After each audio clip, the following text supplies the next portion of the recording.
The Galactic Symposium was held every 10 cycles aboard Athenara Prime, the diplomatic ring station that floated in the dark between 3 star systems.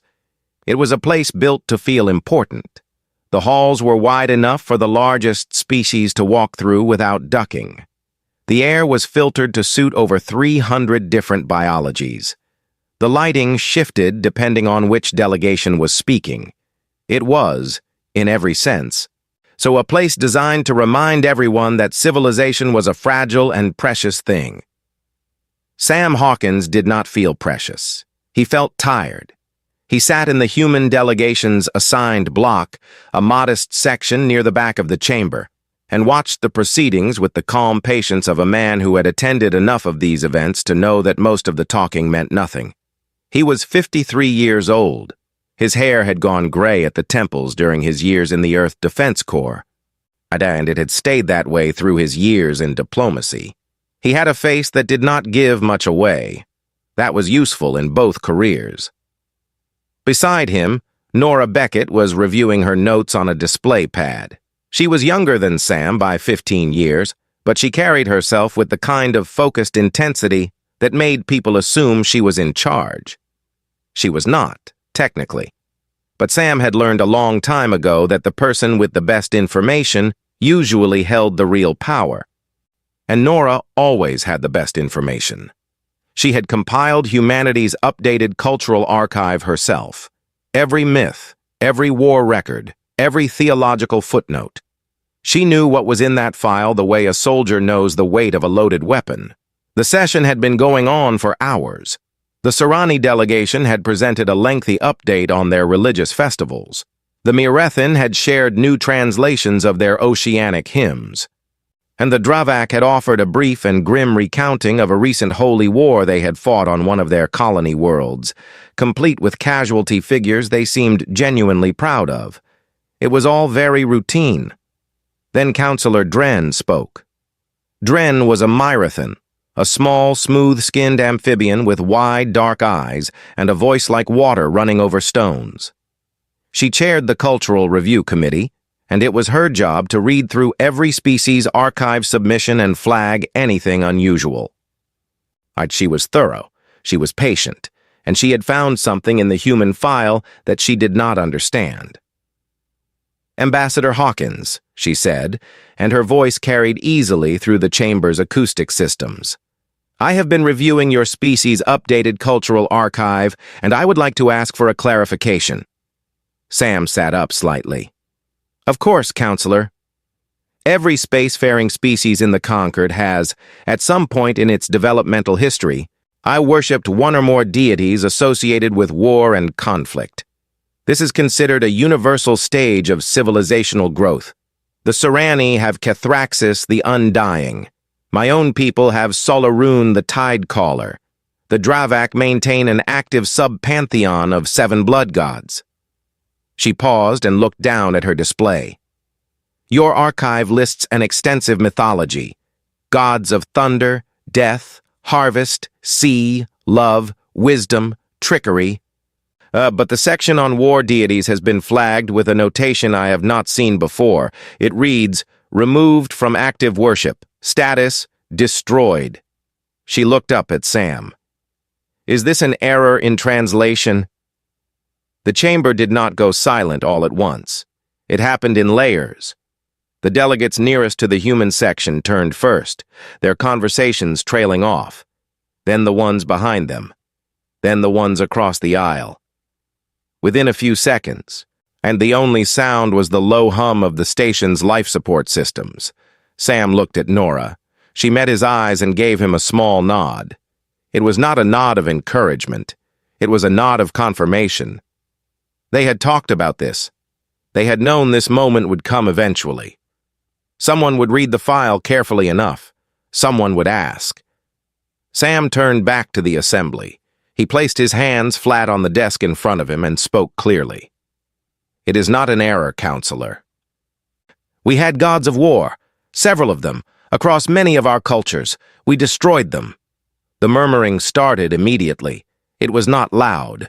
It was the sound of 300 species trying to process something that did not fit into any framework they understood. A few delegates leaned toward their translators, convinced they had misheard.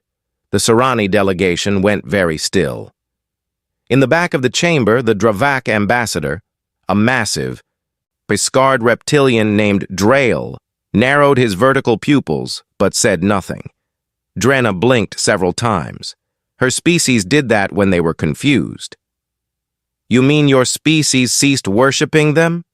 You abandoned the old faith, as some younger species do?" "No," Sam said. "I mean, we killed them, deliberately, because they were weak." The silence that followed was not the polite silence of a diplomatic assembly. It was the deep, the heavy silence of a room full of people who had just heard something they were not prepared for. Sam could feel it pressing against his skin. He had felt silence like this before, years ago, in a briefing room on Earth when someone had said the words, "First contact confirmed." It was the silence of a world tilting on its axis. Valthor Saranic was the first to move. He was a tall, angular insectoid with dark, segmented eyes and mandibles that clicked softly when he was thinking. And he was one of the Serani Collective's most respected theological scholars, and he had been studying humanity's archive as an academic project. He had expected to find interesting folklore. He had not expected this. He stood slowly and addressed the chair. "Counselor Dren, I would like to invoke a formal deep session." Another ripple of murmuring. A deep session was a rarely used procedure, a formal request for a species to explain a culturally significant event in full detail before the entire assembly. It had been invoked only 11 times in the Concord's history. The last time had been 40 years ago, when the Dravak were asked to explain a ritual that involved eating the hearts of defeated enemies. Dren looked at Sam. "Ambassador, are you willing to submit to a deep session?" Sam did not hesitate.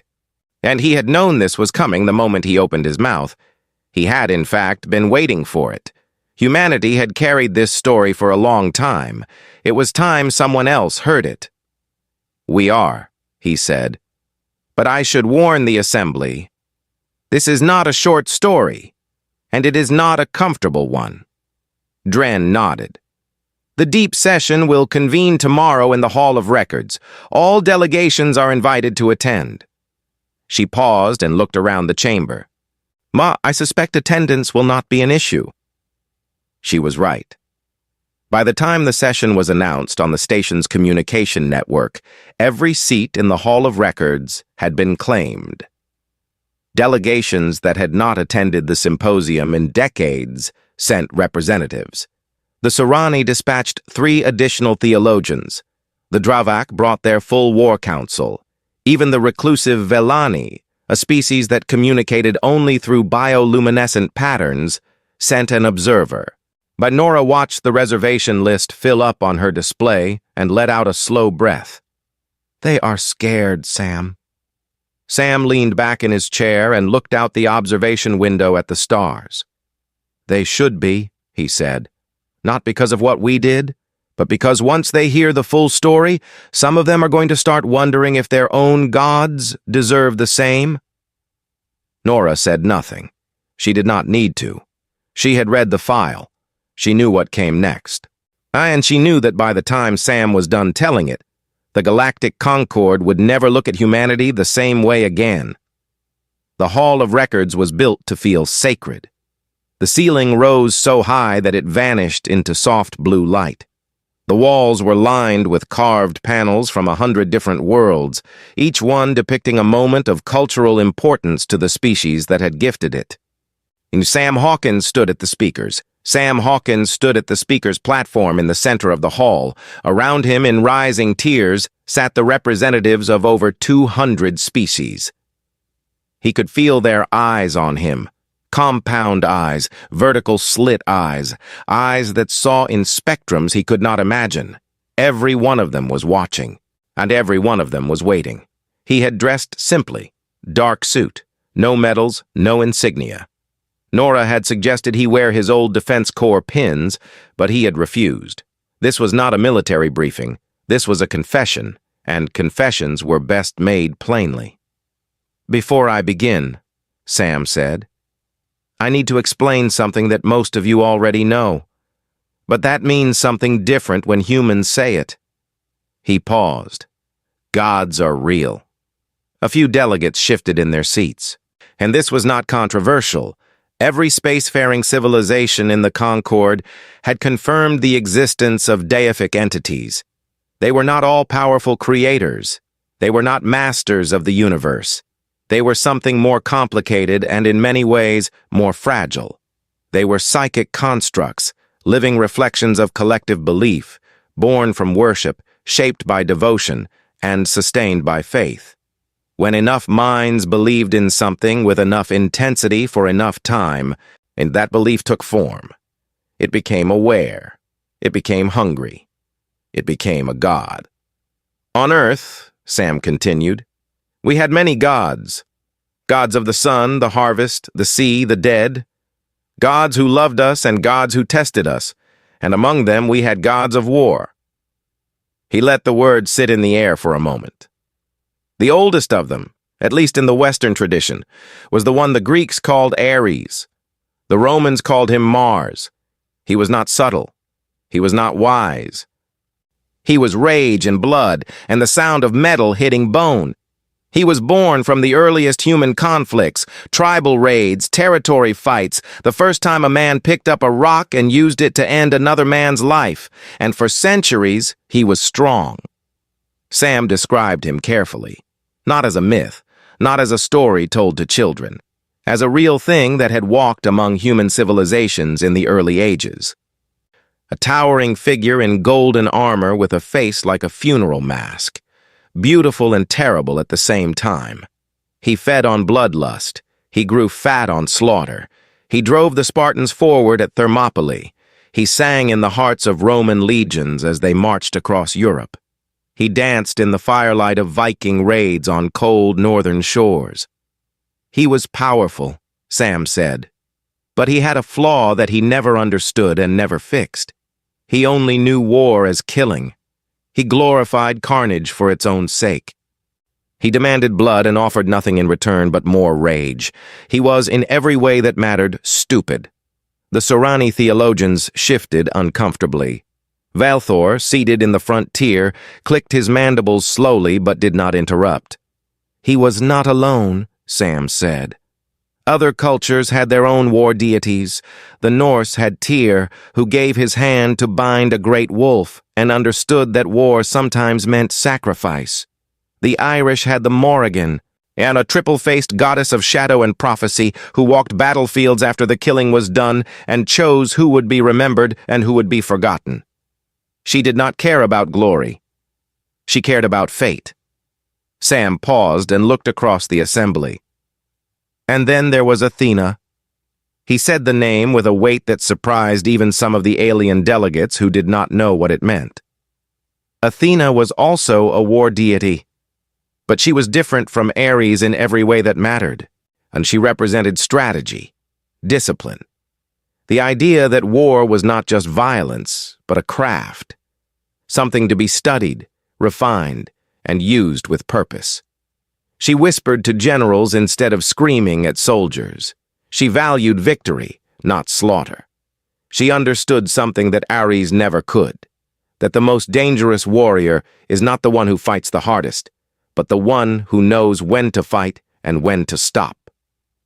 Nora, standing to one side of the platform, watched the assembly's reactions.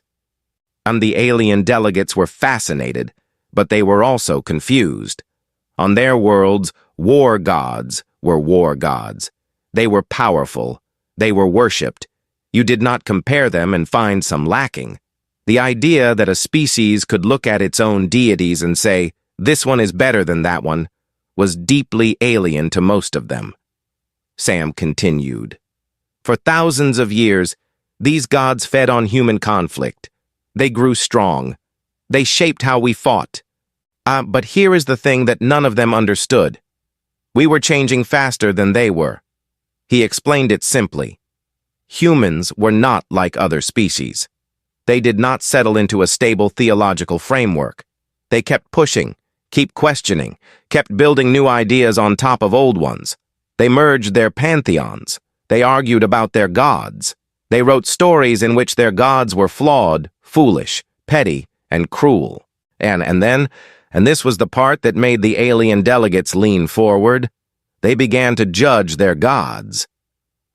We started asking questions that no species is supposed to ask, Sam said. Is our god of war actually good at war? Does he understand what we are doing on the battlefield? Does he know what we have become? He described the turning point. It did not happen all at once. It happened slowly, over centuries, as human warfare evolved beyond anything the old gods could comprehend. Ares understood swords and shields. He understood the charge, the duel, the single combat between champions. But humans moved past that. They invented siege engines, gunpowder, cannons. They developed formations and logistics chains and supply lines. They built navies that could project power across oceans. And through all of it, their war gods sat in the psychic background, still dreaming of bronze spears and chariot charges, still demanding blood sacrifices for victories that human generals were winning through mathematics and engineering. Your war gods evolved with you, Sam said, looking at Velthor. Kethraxis the Undying grew more complex as the Serani developed new forms of combat. Your god adapted. Ours did not.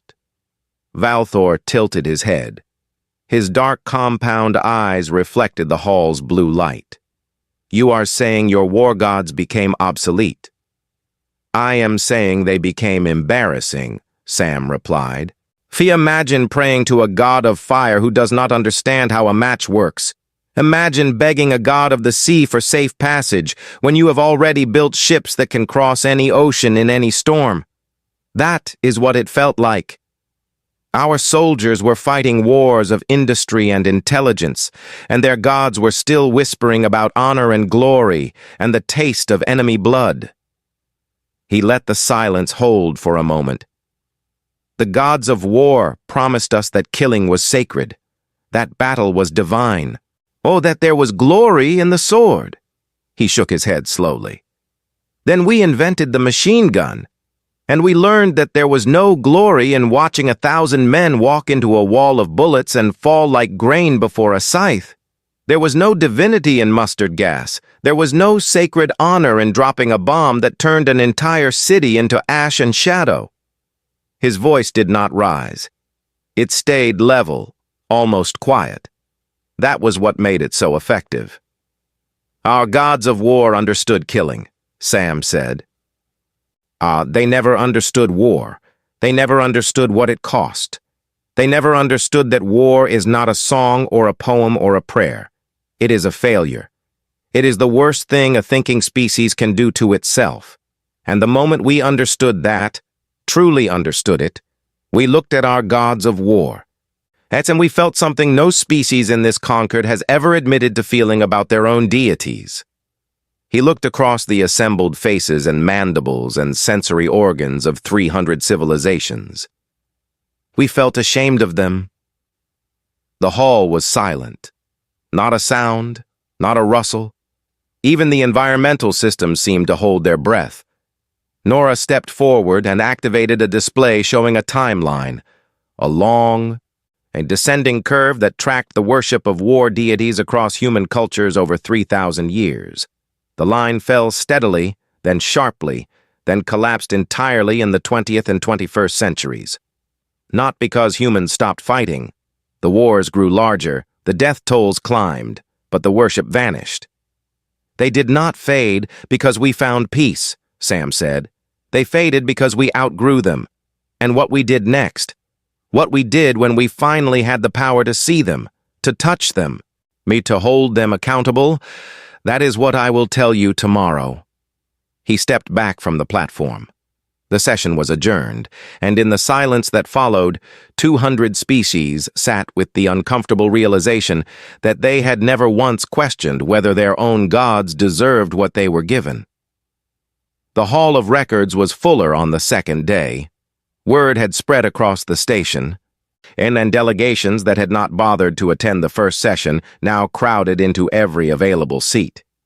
The Serani had brought their full theological council, 7 scholars in ceremonial robes who sat in a tight cluster and recorded everything.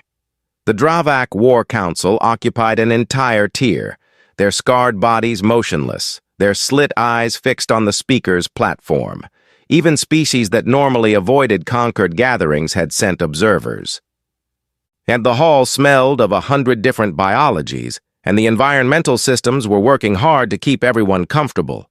Sam Hawkins took the platform again. He looked rested, but Nora knew better.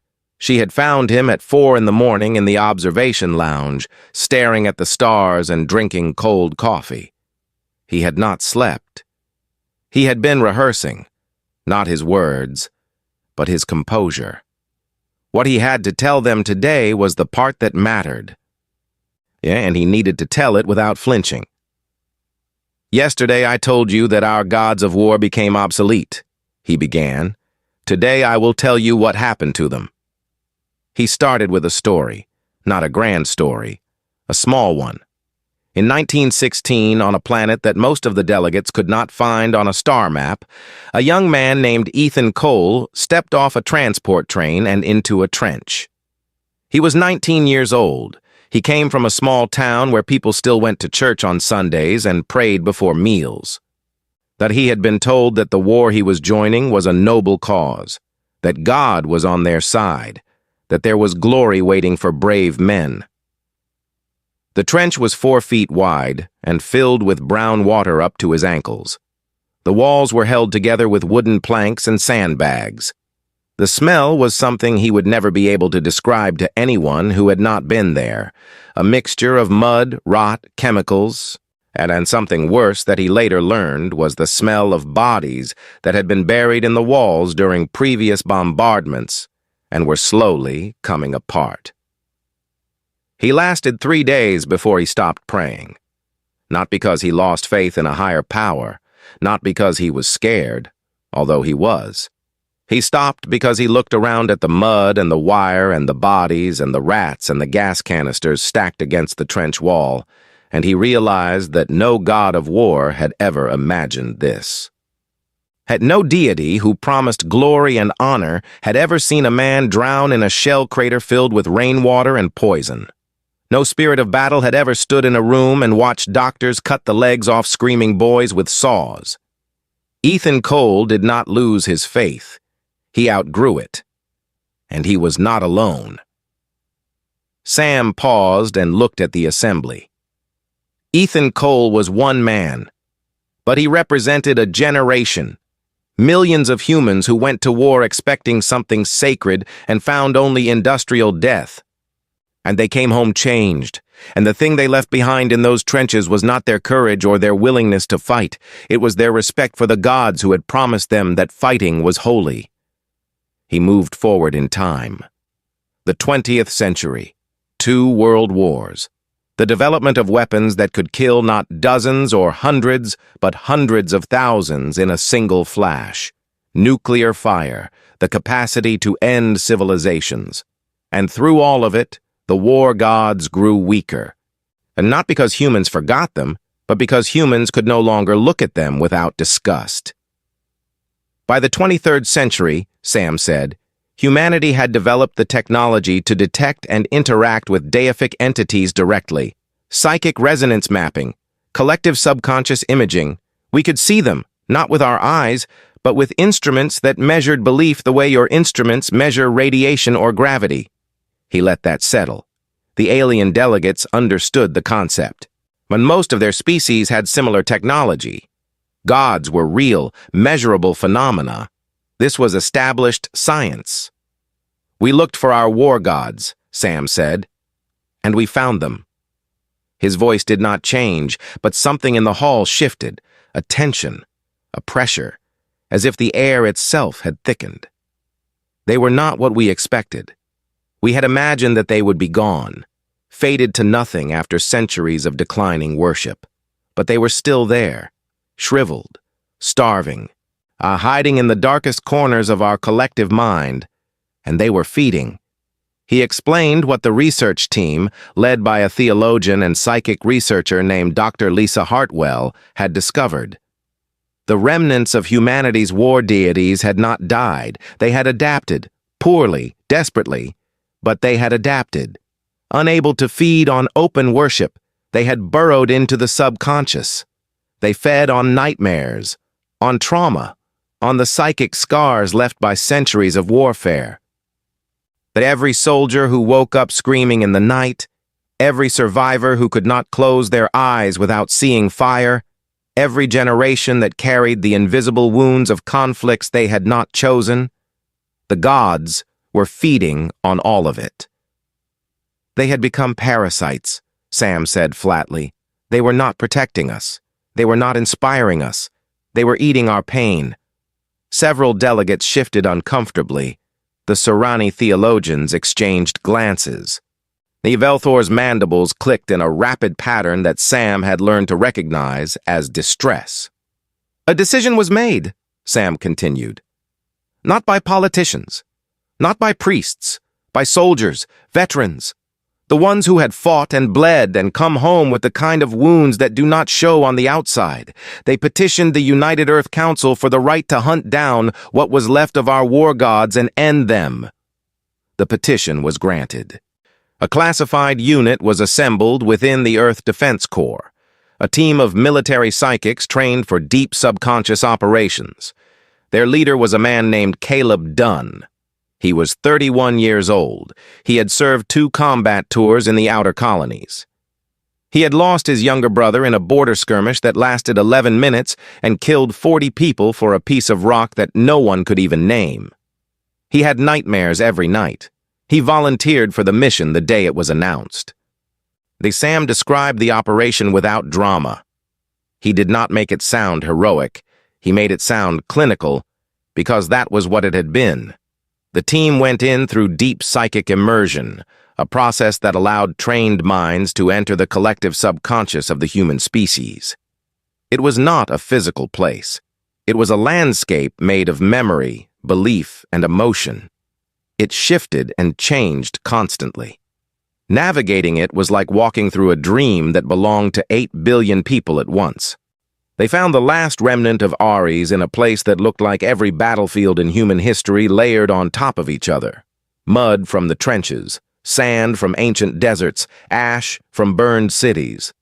And in the center of it, curled around a core of concentrated trauma like a parasite wrapped around a nerve, was what was left of the god of war. It was not golden. It was not beautiful. It was a thing of rust and dried blood and broken metal. It had too many faces, and all of them were screaming. It looked like every atrocity humanity had ever committed, compressed into a single writhing form. And when the team approached it, it spoke.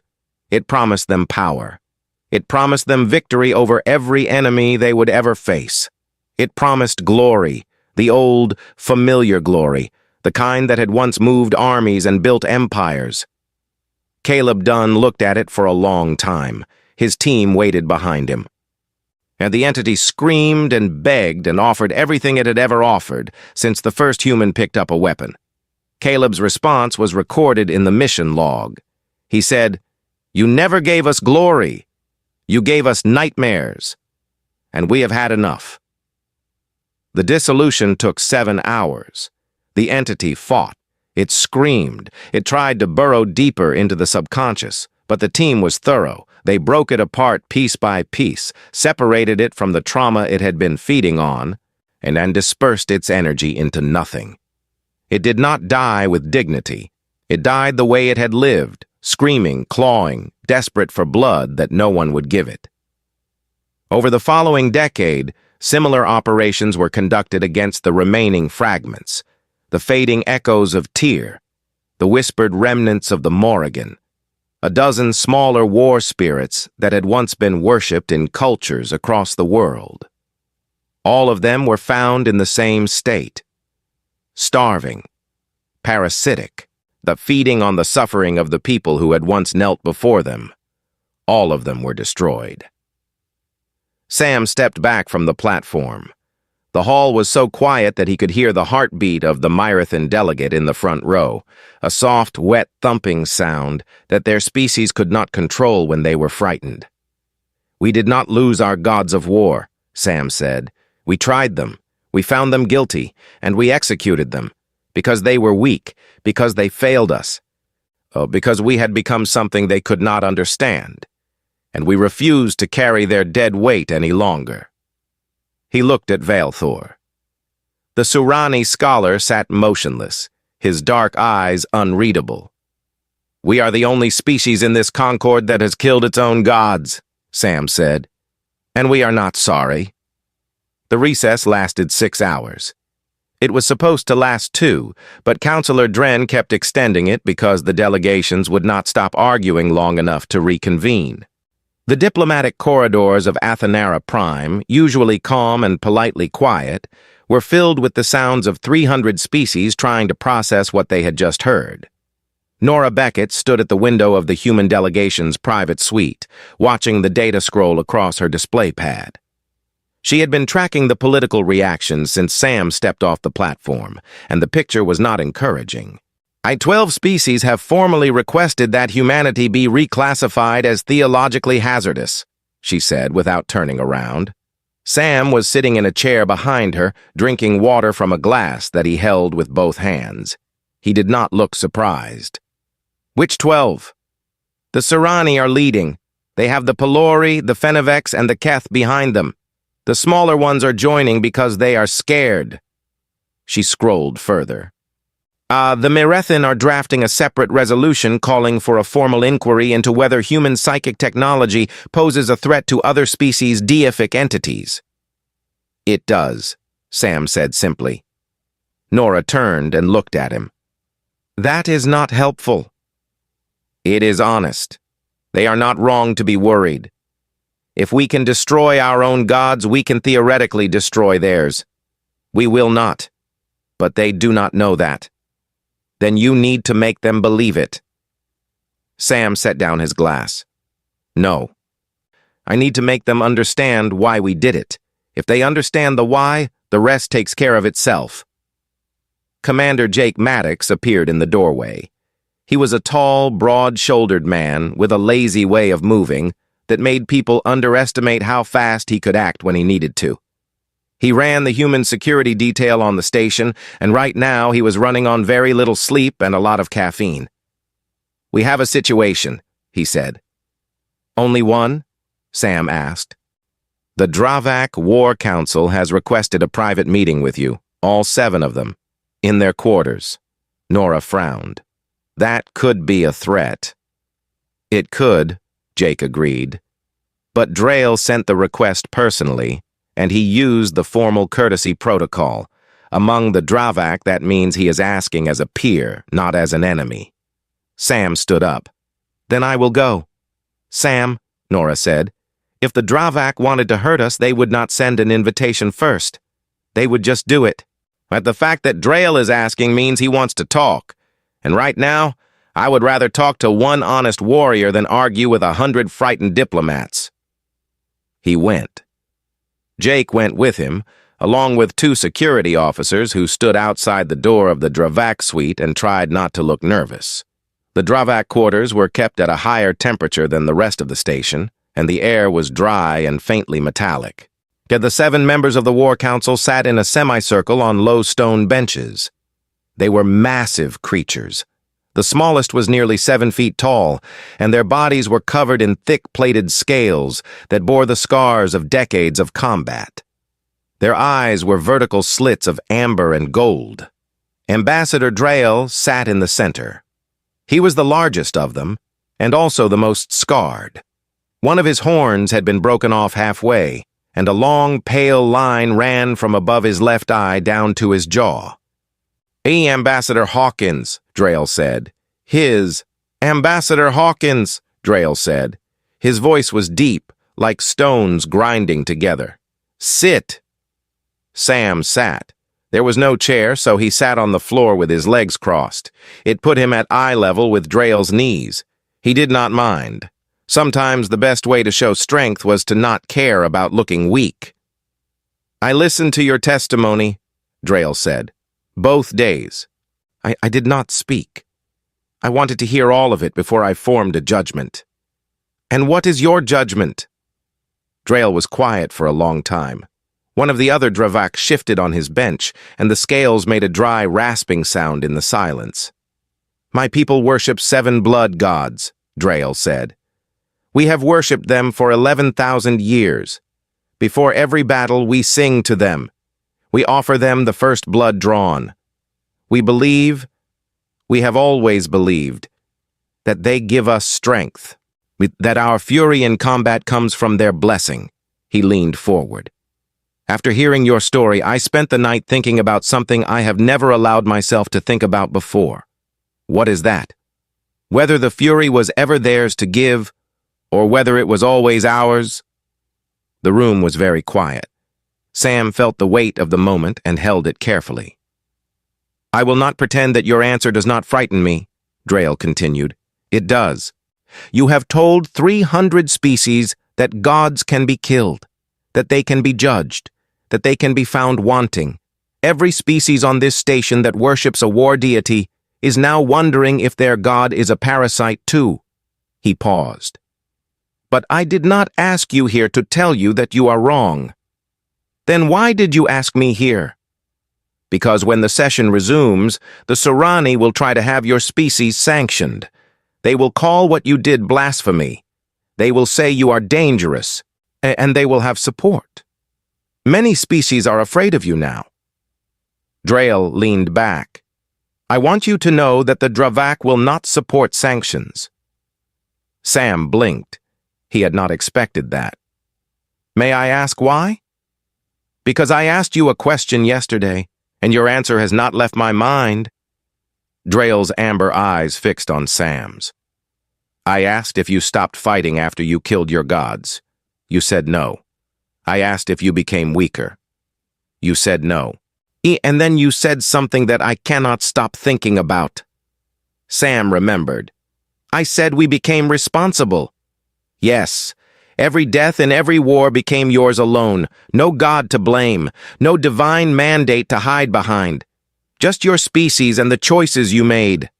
Drail looked down at his scarred hands. "I have led 17 campaigns.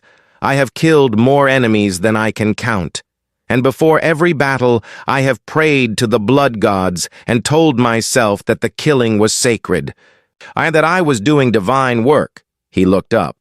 "Your words have made me wonder if I was lying to myself, and that is not a comfortable thought for a man who has spent his life at war." The session reconvened 4 hours later. The Hall of Records was even more crowded than before. The tension was thick enough to taste. High Theologian Vos Kethranik of the Sorani Collective addressed the assembly remotely, his image projected into the center of the hall from the Sorani homeworld. He was ancient. His exoskeleton had gone pale with age, and his mandibles moved slowly and deliberately. He spoke with the authority of someone who had spent centuries studying the relationship between species and their gods. His argument was clear and passionate. Gods were not tools. They were mirrors. They reflected a species' deepest nature. To destroy your own gods was to mutilate your own soul. Humanity, he argued, had committed an act of spiritual self-harm that would have consequences they could not yet understand. He called for formal oversight, cultural quarantine, and restrictions on the sharing of human psychic technology. The assembly listened respectfully. Many delegates nodded. The argument made sense to species that had never questioned their own gods. Sam waited until Voss was finished. Then he stood. "High Theologian," he said, "I respect your scholarship and your devotion. But I must disagree with your central argument." He paused. "You say gods are mirrors, that they reflect a species' soul. I would say that is true, but a mirror that only shows you at your worst is not a mirror. It is a cage, and we chose to break ours." The murmuring was immediate. Sam continued before it could build. "Our war gods did not reflect our courage. They did not reflect our sacrifice or our resilience or our willingness to protect the ones we love. They reflected our cruelty, our bloodlust, our capacity for mindless violence. They took the worst part of us and told us it was sacred, and we believed them for thousands of years, until we didn't." He turned to face the full assembly. "You are afraid of us because we killed our gods. But you should understand something. We did not do it because we are monsters. We did it because we refused to be. We looked at the thing inside us that wanted to kill for pleasure, for glory, for the approval of a screaming spirit that fed on our pain. And we said no. We cut it out, not because it was easy, because it was necessary." Drail stood. The entire hall turned to watch. When a Dravak war leader stood in a formal assembly, it meant he was about to make a declaration. "The Dravak do not support sanctions against humanity," he said. His voice filled the hall. "We do not agree with what they did. We may never agree, but we understand it. And any species that has ever lost a soldier and wondered whether the gods cared should understand it too." He sat down.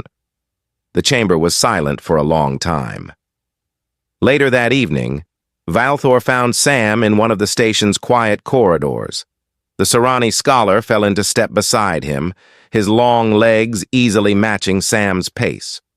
"I have catalogued the war gods of 200 species," Valthor said. "Yours is the only file that ends with an execution record." He paused. You say you destroyed your war gods because they were weak, but your species is one of the most violent in the known galaxy. You did not reject war. You rejected the gods of war. Help me understand the difference." Sam walked in silence for a few steps. Then he said, "War is too important to be left to gods." Valthor stopped walking. Sam continued for a few paces, then turned back. "Think about it," Sam said quietly. "When you give war to a god, you give away the responsibility. Have to look at what you did, and have to look at what you did, and ask yourself whether it was right." He held Valthor's gaze. "We decided that was too easy, and too dangerous." He turned and walked away, leaving the Serani scholar standing alone in the corridor with the weight of 200 theological files pressing down on his mind, and one very uncomfortable question forming in his thoughts. If the humans could judge their gods, could anyone? One full cycle passed after the deep session. The political storms faded into a low, constant hum. The sanctions against humanity were voted down, narrowly, and only because the Dravak sided with the humans, not which surprised everyone except Sam Hawkins. Humanity's reputation in the conquered shifted. They were no longer the loud newcomers, the young species with more energy than wisdom. They were something else now, something that did not have a name in most alien languages. The closest translation in the Serani tongue was a word that meant "those who walk without shadows." It was not a compliment. It was not an insult. It was a description of something the Serani found deeply unsettling.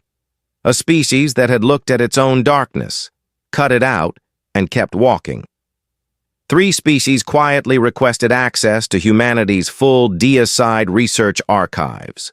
Earth's government granted limited access under strict academic protocols. The files were dense, clinical, and deeply disturbing. Most of the researchers who read them did not sleep well for weeks afterward. And then the Hollow came. And the Hollow were not a species in any way the Concord understood. They were a raiding force from beyond the mapped galaxy, a swarm intelligence that consumed resources, stripped planets, and moved on. They had no diplomats. They had no language that anyone could translate. They had ships that looked like jagged black teeth and weapons that cut through shields like water through paper. They had hit 3 Concord border systems in the span of a month, and the outer colonies were screaming for help. The Concorde assembled a joint fleet. It was the largest military operation in 40 years. 14 species contributed warships.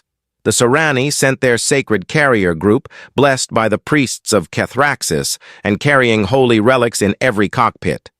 The Dravak sent their war fleet, painted in the blood-red symbols of their 7 gods, crews chanting battle hymns as they undocked from their orbital stations.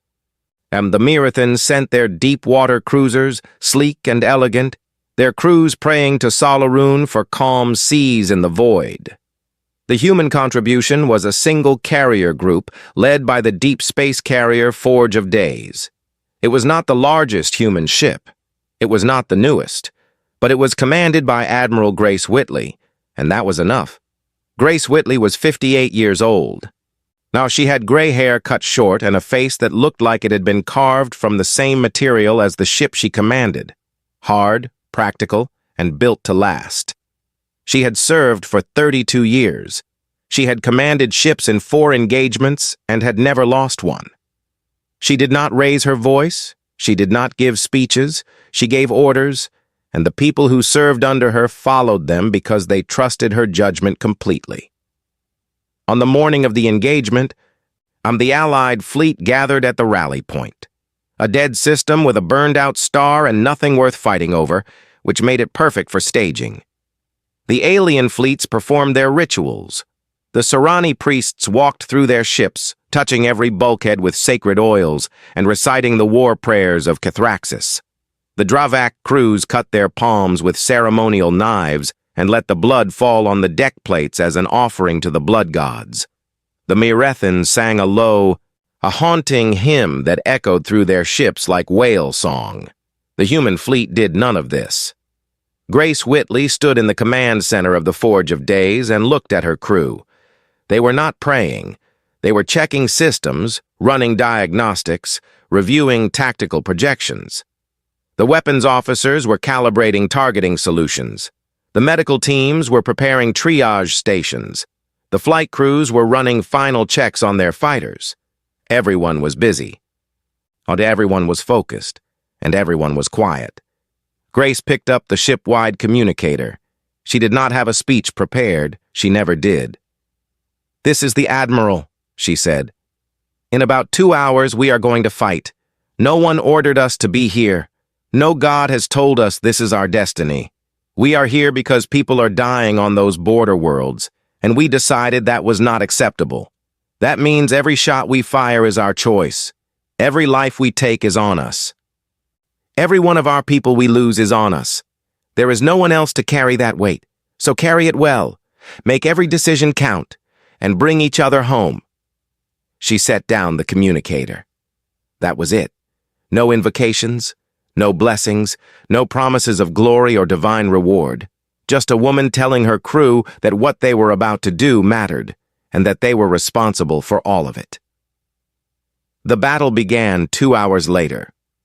The hollow fleet emerged from a fold in space like a swarm of black wasps. There were hundreds of them, jagged, angular ships that moved in patterns that no tactical computer could fully predict. They hit the Allied formation hard and fast, targeting the flanks where the smaller species ships were positioned. The Sorani fought bravely. Their sacred carriers deployed fighters in perfect formation, and their pilots flew with the fierce confidence of warriors who believed their god was watching. And the Dravak were magnificent. Their red-painted warships charged directly into the thickest part of the swarm, guns blazing, crews howling their battle hymns over open channels. The Merethan held the line with quiet, flowing precision, their deep-water cruisers weaving through the chaos like fish in a current. But it was the humans who broke the hollow. Grace Whitley did not charge. She did not howl. She studied the swarm for 11 minutes while her fleet held position, absorbing fire and returning it with calculated precision. She watched the patterns. She ran projections. She consulted with her tactical officers. And then she found it. A rhythm in the swarm's movement. A pulse point where the coordination was weakest. She sent 3 destroyer groups into the gap. They hit hard, fast, and without hesitation. The formation they used was not dramatic. It was efficient. They cut through the swarm like a scalpel through tissue, isolating the command cluster, a group of larger ships that seemed to coordinate the smaller ones. Once the command cluster was isolated, the swarm faltered. The movements became erratic. The coordination collapsed. The battle was over in 4 hours. The Hollow Fleet was shattered. The Allied forces suffered losses. Every species did. But the engagement that the tactical projections had estimated would last 3 days was finished before dinner. Afterward, Velthor visited the Forge of Days. He had requested permission through diplomatic channels, and Grace Whitley had granted it without hesitation. He walked through the corridors of the human carrier with his mandibles pressed tight together, a sign of deep concentration in his species. The ship was not celebrating. There was no music, no cheering, no toasts to victory. The corridors were busy, but subdued. Engineers were repairing battle damage. Medical teams were treating the wounded. During a briefing room, officers were conducting an after-action review, going over every decision, every mistake, every moment where they could have done better. In a quiet compartment near the stern, a chaplain, not a war priest, just a counselor, was sitting with a group of crew members who had lost friends in the fighting. They were not praying. They were just talking. Valthor found Sam in an observation lounge near the top of the ship. And the viewport looked out over the debris field, the shattered remains of hollow ships drifting in the dark. Sam was standing with his hands behind his back, watching the wreckage turn slowly in the starlight. "Your people fought magnificently," Valthor said. "My people fought necessarily," Sam replied. "There is a difference." Valthor stood beside him and looked out at the debris. "May I ask you a question?" "You always do." "If you have no god of war, what do you have?" Sam was quiet for a long time. The debris drifted.